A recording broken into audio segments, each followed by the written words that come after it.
Hello YouTube, welcome back to another video. Today I'm going to be repairing, or actually replacing, this access panel as well as installing a carbon monoxide system. Let's get started. So for those of you who did not watch my last video on installing units on the wall over there, you might have noticed my hint, because obviously I just installed a horn strobe over there. I don't really need a alarm spot over here. So what I'm going to be doing is I'm going to keep this smoke detector spot, and then instead of a fire alarm location, I'm actually going to install a carbon monoxide speaker strobe. So here I have it right here. This is actually brand new. I basically just took it out of the box. It's a Genesis speaker strobe marked alert. So it's going to be ceiling mounted here, and then of course install a smoke detector, and then I'm also going to replace the whole piece of wood it's mounted on, because obviously this one kind of sucks. It's kind of rough. It doesn't really even cover the screw holes, so it looks kind of terrible. And then also of course there's this random cover here, so I'm going to replace that. So at this point, you're probably wondering how I'm actually going to run these speaker strobes. So obviously I'm going to have voice evacuation, because that's pretty much the only way to run speaker strobes. But you're probably wondering how I'm going to do that. Obviously, just the NAC output from the panel or the relay is not going to actually supply anything to the speakers. It's just going to run the strobes. So that's where this comes into play. Now, this just looks like a dialer, because this was a dialer, but it's actually not. So I basically gutted out all of the actual dialer crap, because I really don't want a dialer on my home system. That would be kind of stupid. But so you can see I have a piece of wood mounted in here where I'm going to mount my stuff.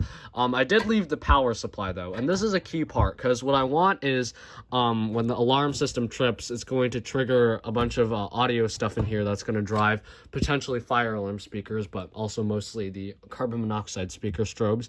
And that's great and all, but if I just ran it on any 12-volt source, it wouldn't be backed up. And then over here, however, the battery can be connected to this. So basically, this is just a 12-volt power supply that has battery backup, which is really convenient.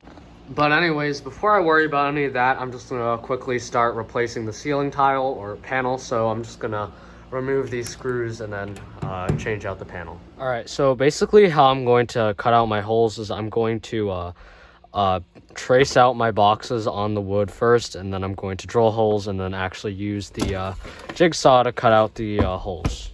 All right, so you can see I have everything cut, have my boxes installed already. Didn't go perfectly, but it works. Probably won't be able to see it once the devices are installed. So now let's go ahead and put this back onto the ceiling. All right, so I got the panel attached to the ceiling. I actually really do like how it looks. It looks much nicer than the old one. And now I'm just gonna go ahead and actually install the devices. All right, so here's the finished product. You can see I have the smoke detector and speaker strobe installed. And to be honest, I think it actually looks really, really nice. I do like the new tile, and I also do like the appearance of the speaker strobe. I think it really does fit kind of well here. So now let's go ahead and test it.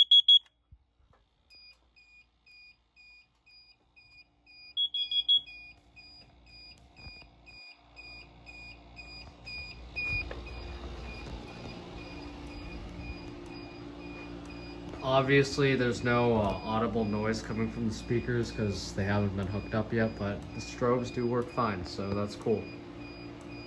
Alright, so before I actually get the speaker stuff working, what I'm going to do is I'm actually going to do another thing where I'm going to move these horn strobes onto this, and then I'm going to move the pull station over here, and then I'm going to put the emergency light where the horn strobes currently are. But that's going to be a pretty long project, and I kind of want to incorporate that into this video, but I feel like if I do, the video is going to be like 72 hours long. So unfortunately, I'm just going to end the video here. So that will just be part one of the carbon monoxide stuff, and then I'm going to probably make a separate video about moving all this stuff. So yeah, thank you for watching this video. Please like, comment, and subscribe, and I'll probably see you in the next one. Bye.